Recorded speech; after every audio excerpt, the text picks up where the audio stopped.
नमस्कार साथियों, हिंदी स्टेनो बढ़ोत वाले चैनल में आपका हार्दिक स्वागत है। आज की डिक्टेशन रामधारी गुप्ता खंड 2 से प्रतिलेखन संख्या 23 व 24 से 90 वर्ड पर मिनट की स्पीड से होगी। तो आइए शुरू करते हैं। डिक्टेशन शुरू होगी 5 सेकंड बाद।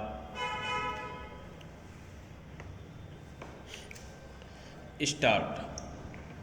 भाइयों और बहनों, आज मुझे बड़ी प्रसन्नता है कि हमारे बड़े बड़े कृषि वैज्ञानिक और कृषि विशेषज्ञ अपने अनुसंधानों के सार राष्ट्रभाषा हिंदी में प्रस्तुत करने के लिए पूरे देश से यहाँ एकत्र हुए हैं। मैं तो हमेशा ही कहता रहा हूँ कि किसानों तक नई जानकारी उनकी ही भाषा में पहुंचाई जा सकती है। आपने अच्छा किया कि श्री गणेश राष्ट्रभाषा हिंदी से किया। मैं तो चाहूँगा कि सभी भारतीय भाषाओं में राष्ट्रीय कृषि सम्मेलन आयोजित किए जाए ताकि सभी क्षेत्रों के किसानों को पता चले कि उनके लिए इस देश के कृषि वैज्ञानिक कितनी मेहनत से नई नई किस्में और तकनीकें निकाल रहे हैं। अब से 3 दिन बाद हम नए वर्ष में प्रवेश करेंगे। मुझे बताया गया कि सन 1995 के वर्ष को यूनेस्को ने सहनशीलता का वर्ष घोषित किया हुआ था। शायद भारत में इसके बारे में ज़्यादा चहल पहल या चर्चा नहीं हुई क्योंकि भारत देश और भारतीय लोग तो है ही सहनशील। इसमें भी सबसे ज़्यादा सहनशील है किसान। आप खुद हिसाब लगा लो, हर तरह से भारत का किसान संसार का सबसे सहनशील प्राणी सिद्ध होगा। आजकल जाड़ा जोरों से पड़ना शुरू हो गया है, फिर भी उत्तर भारत का किसान शीतलहर की परवाह किए बिना आधी रात को उठकर अपने गेहूं के खेत में पानी लगा रहा है क्योंकि बिजली कुछ घंटों के लिए आती है। किसान ठंड सहकर फसल उगाएगा और फसल पकते पकते गर्मियाँ शुरू हो जाएगी तो जेठ की तपती धूप में वह खेतों में कटाई व मड़ाई का काम करेगा। यह जाड़ा पाला सहना और कड़ी गर्मी में पसीने से लथपथ होकर काम करते रहना, इतनी सहनशीलता बस किसान के बूते की ही है। फिर हिंदी बोलने वाला तो और भी ज़्यादा सहनशील है, हर हाल में जी रहा है। गेहूँ चावल विदेशों में किस भाव बिकता है और हम उसे क्या भाव देते हैं। हर चीज़ के दाम आसमान पर पहुंच गए हैं। महंगाई इतनी बढ़ गई है मगर किसान की मेहनत का पूरा मुआवजा देने में हम 10 बहाने बनाते हैं और किसान है कि बर्दाश्त कर रहा है।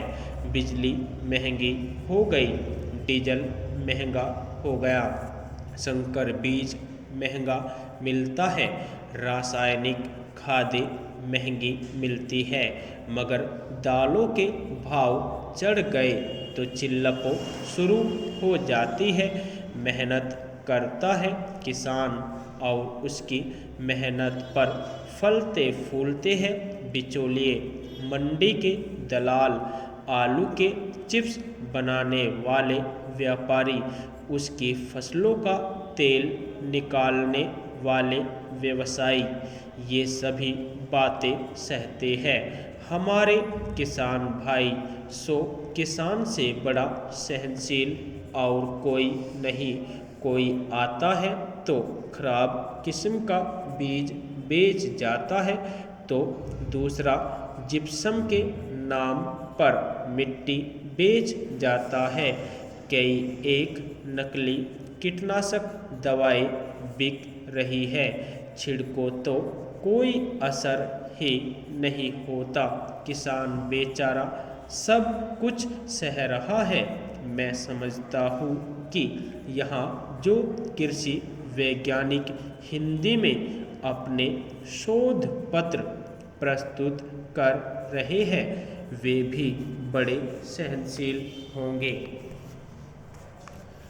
भाइयों और बहनों, मतलब यह है कि अगर संसार को सहनशील बनाना है तो सभी लोगों को दुनिया भर में हिंदी भाषा का प्रचार और प्रसार करना चाहिए। ज़्यादातर व्यापार के लिए कच्चा माल तो किसान ही पैदा करता है, फिर किसान के लिए कृषि अनुसंधान के खर्च में दुनिया भर में कटौती क्यों की जा रही है। कटौती करनी है तो बहुत से और क्षेत्र भी हैं। अमीर देश सन 1990 में खेती बाड़ी को आगे बढ़ाने के लिए जो सहायता दे रहे थे वह थी 12 अरब डॉलर और 10 साल बाद 2000 में 2 अरब डॉलर की कटौती कर दी और यह 10 अरब डॉलर रह गई। तो पूरी दुनिया को खेती बाड़ी से जोड़ने की ज़रूरत है, तभी ये दुनिया आपस में लड़ना मरना बंद करेगी। मेरा बस चले तो मैं तो हिमालय की सबसे ऊंची चोटी सगरमाथा, जिसे दुनिया एवरेस्ट कहती है, पर चढ़ूं और पूरे जोर से आवाज़ लगाऊं कि ए धरती के वासियों, बंदूकें छोड़ो और हल उठाओ, नहीं तो आप ही सोचो कि 20 साल बाद 2020 में जब दुनिया की आबादी 8 अरब हो जाएगी तो सबको खिलाने लायक खाद्यान्न कैसे उपलब्ध होगा। उस समय चीन को भी बाहर से गेहूँ मंगाना पड़ेगा। सौभाग्य से भारत के बारे में तो कृषि विशेषज्ञों का यही अनुमान है कि भारत के किसान और कृषि वैज्ञानिक मिलजुल कर बढ़ी हुई आबादी का भी पेट भर पाएंगे। आज हमारे अन्न भंडार में 3.5 करोड़ टन से ज़्यादा अनाज भरा है। रबी की फसल आने के बाद यह बढ़कर 5 करोड़ टन तक जा सकता है। रखने की जगह नहीं है, इसलिए समाज कल्याण के कामों में लगाने और विविध रूपों में निर्यात करने के अवसर बढ़ रहे हैं। काम के बदले अनाज और बच्चों को पाठशालाओं में नाश्ता कराने व खाना खिलाने के कार्यक्रम पूरे देश में चलाए जा सकेंगे। यह एक तरह से दूसरी कृषि क्रांति का ही नतीजा है कि हम 101 करोड़ से ज़्यादा आबादी को अपने खेतों में उपजाई फसल से ही खाद्यान्न उपलब्ध करा रहे हैं। खाने वाले तेल की कुछ वर्ष पहले कमी हुई थी। हमने पुरजोर कोशिश की।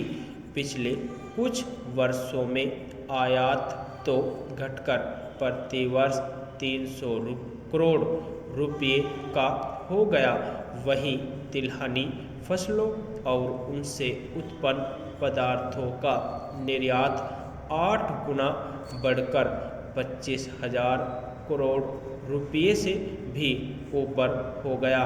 यह सब फल है किसानों, वैज्ञानिकों एवं प्रसार कार्यकर्ताओं के अथक प्रयास का। इस प्रगति में आज कृषि वैज्ञानिकों का योगदान किसी से छुपा नहीं है। इसे सारी दुनिया मानती है।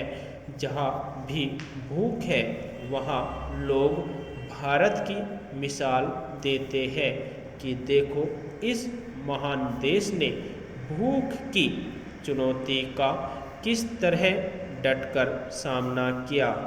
आज जब निर्यात के अवसर खुले हैं, विश्व का परिवेश बदल रहा है, सारी दुनिया के बाजार खुल गए हैं। सौभाग्य से दुनिया में शाकाहार भी बढ़ रहा है।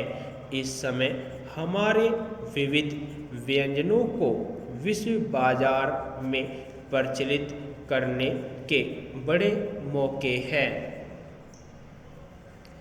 यदि आपको डिक्टेशन अच्छी लगी हो तो हमारे चैनल को सब्सक्राइब करें तथा वीडियो को लाइक व शेयर भी करें।